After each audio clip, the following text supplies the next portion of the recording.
नमस्कार। जंतर मंतर के ऐतिहासिक मैदान पर हम इस समय मौजूद हैं। हमारे साथ एक सर हैं जो एक यूनिक सा कुछ एक मुद्दा जो अभी भ्रष्टाचार जो पेपर लीक का मुद्दा है उससे कैसे निस्तारण पाया जाए उसके लिए कुछ यूनिक सा एक अपना लेकर के आए हुए हैं। जरा हम उन्हीं से बात करते हैं। सर अपना परिचय दीजिएगा सर प्लीज। मेरा नाम शशांक सिंह आर्य है, मैं जयपुर से आया हूँ और ये वोट वापसी पासबुक का कानून लागू करवाने के लिए हम लोग काम कर रहे हैं। राइट टू रिकॉल का कानून। इस वोट वापसी कानून के अंतर्गत इस प्रकार की एक बुकलेट सभी नागरिकों को दी जाएगी जैसे राशन कार्ड आदि होता है। तो इसमें ये होगा कि 5 साल के अंदर कभी भी मतदाता जो है भारत के अपने क्षेत्र के जनप्रतिनिधि को हटा सकते हैं अगर वो मुद्दे वादे पूरे नहीं करता, वो भ्रष्टाचार फैलाता है। बिल्कुल सर इसमें यानी एक ब्यौरा तैयार किया जाएगा, जितने भी नेता हैं उनका एक रिपोर्ट कार्ड तैयार किया जाएगा। बिल्कुल, एक तरीके से आप ऐसा कह सकते हैं। ऐसा क्या किसी देश में और भी देशों में ऐसा लागू है कानून, किसी विकसित देशों में? आखिर में इसका आपके मन में ऐसा विचार आया कहाँ से सर? जी बिल्कुल, विश्व के कई देशों में इस प्रकार का कानून पहले से ही है।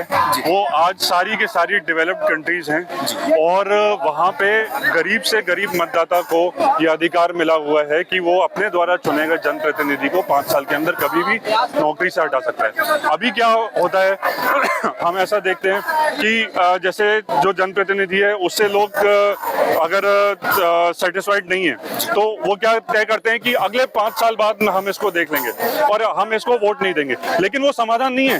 5 साल के अंदर कभी भी वो तो अपनी 7 पीढ़ियों का इंतजाम कर लेता है। वो इतना भ्रष्टाचार फैला लेता है कि आप उसको कुछ कर नहीं सकते। तो 5 साल के अंदर हम क्यों वेट करें?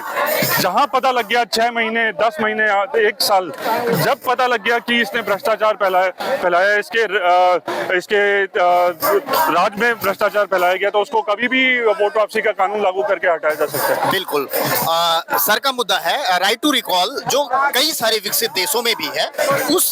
अच्छा अभी जो ये प्रोटेस्ट हो रहा है जहां धर्मेंद्र प्रधान जी के इस्तीफे की बात की जा रही है, केवल क्या इस्तीफा देने से ये जो नेट या पेपर लीक का मामला है ये क्या इससे सॉल्यूशन मिल जाएगा? नहीं, बिल्कुल भी ये इसका किसी तरीके से सॉल्यूशन है ही नहीं। अब यहाँ पे ये जो प्रोटेस्ट चल रहा है ये पिछले कई हफ्तों से चल रहा है। बिल्कुल। तो अब वो तो इस्तीफा देना या नहीं देना उनके हाथ में है। वो और कितने दिनों तक कितने हफ्तों तक नहीं देंगे तो क्या हम अनंत काल तक धरना प्रदर्शन की मांग ही करते रहेंगे?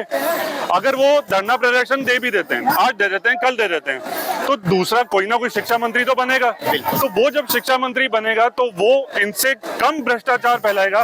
उसके शिक्षा मंत्री रहते हुए पेपर लीक नहीं होंगे ये क्या गारंटी है? और अगर हो जाती है तो क्या फिर दोबारा से हम यहाँ पे आके धरना प्रदर्शन करेंगे? यानी देश के तमाम मुद्दों को ये अपने आप में समाहित कर रहा है, केवल शिक्षा नहीं। यहाँ देश में पेट्रोलियम से लोग परेशान हैं, यहाँ देश में पानी की कमी है, इन्वायरमेंटल इश्यूज हैं, सारे इश्यूज को अपने आप में समाहित करता हुआ यह एक राइट टू रिकॉल अगर देश में लागू होता है, बहुत अच्छा, बहुत ही अच्छी विचारधारा आपकी और इसे प्रसारित करने के लिए आपका बहुत बहुत धन्यवाद सर जी। बहुत बहुत धन्यवाद।